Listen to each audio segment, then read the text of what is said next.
Hello বন্ধুরা, আজকের এই ভিডিওতে আপনাদের 2D, RID এবং 3D সম্পর্কে ধারণা দিব। কারণ আমরা অনেক সময় বুঝতেই পারি না আসলে 2D, RID এবং 3D ডিজাইন কি এবং এটা কিভাবে কাজ করে। তো চলুন জেনে নেওয়া যাক। 2D মানে হচ্ছে যেখানে শুধুমাত্র দুইটা ডাইমেনশন থাকবে, দৈর্ঘ্য এবং প্রস্থ, কিন্তু এখানে কোনো ডিপ বা উচ্চতা থাকে না। আর 2D ডিজাইনে মেশিন ভেক্টর বা লাইন দিয়ে চলে। তবে এখানে 2D ডিজাইনের শেপ নির্ভর করে বিটের উপর।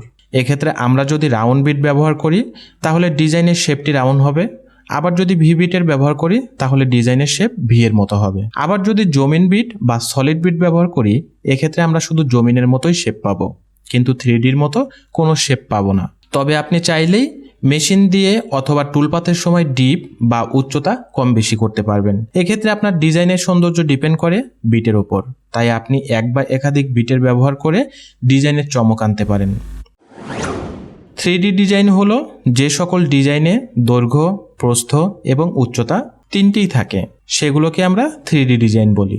এক্ষেত্রে একজন ডিজাইনার যখন 3D ডিজাইন করে তখন সে ডিজাইনের আগে 2D ফর্মা বা শেপ তৈরি করে, তারপর 3D শেপ এবং হাইট অ্যাড করে। এক্ষেত্রে ডিজাইনের সৌন্দর্য বৃদ্ধির জন্য 2D ফর্মার এক এক জায়গায় এক এক শেপ এবং বিভিন্ন হাইট ব্যবহার করা হয়।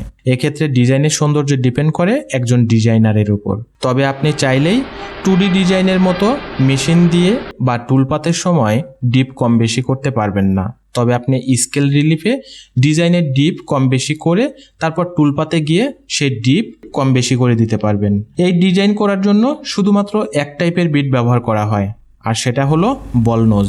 আর 3D ডিজাইনের শেপ বিটের উপর নির্ভর করে না, তবে ডিজাইনের অ্যাকুরেসি বিটের সাইজের উপর নির্ভর করে। 3D ডিজাইনে টুলপাথ খুবই গুরুত্বপূর্ণ একটি অংশ। এ বিষয়ে আপনারা কোনো ভিডিও চাইলে কমেন্ট করে জানাবেন। আর এই কাজটি বেশ সময় সাপেক্ষ। এক্ষেত্রে ডিজাইন করতে যেমন অনেক সময় নিয়ে করতে হয়, আবার কাটিং করতেও বেশ সময়ের প্রয়োজন হয়। 2.5D design. 2.5D বলে কোনো ডিজাইন বা কাজ নেই, তবে আমরা 2.5D কাজ বলতে 2D কাজকেই বোঝায়। এক্ষেত্রে 2D ডিজাইন বা কাজের মধ্যে কিছু ব্যতিক্রম ধরনের কাজ করা হয় 2D ডিজাইনের সৌন্দর্য বৃদ্ধি করার জন্য, আর সেটাকে আমরা 2.5D ডিজাইন বা কাজ বলি। এক্ষেত্রে ব্যতিক্রম কাজগুলো হলো floating, V carving, zoom in বা এরিয়া ক্লিয়ারিং।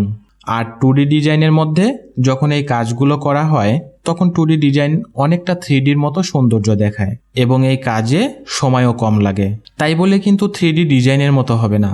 আর এই ধরনের কাজগুলোকে আমরা 2.5D ডিজাইন বলে থাকি। তবে 2.5D কাজটি ডিজাইন এবং বিট দুইটার উপরেই ডিপেন্ড করে। আপনি 2D ডিজাইন দিয়ে একজন কাস্টমারকে সন্তুষ্ট করতে পারবেন না, আবার 3D ডিজাইনের রেট ও সময় দুটাই অনেক ব্যয়বহুল। তাই 3D ডিজাইন দিয়েও একজন কাস্টমারকে সন্তুষ্ট করতে পারবেন না। কিন্তু আপনি 2.5D কাজ করে আপনি ও আপনার কাস্টমার দুজনে সন্তুষ্ট থাকতে পারেন। তাই আপনারা যদি 2.5D কাজ নিয়ে বিস্তারিত ভিডিও চান তবে কমেন্ট করে জানাবেন।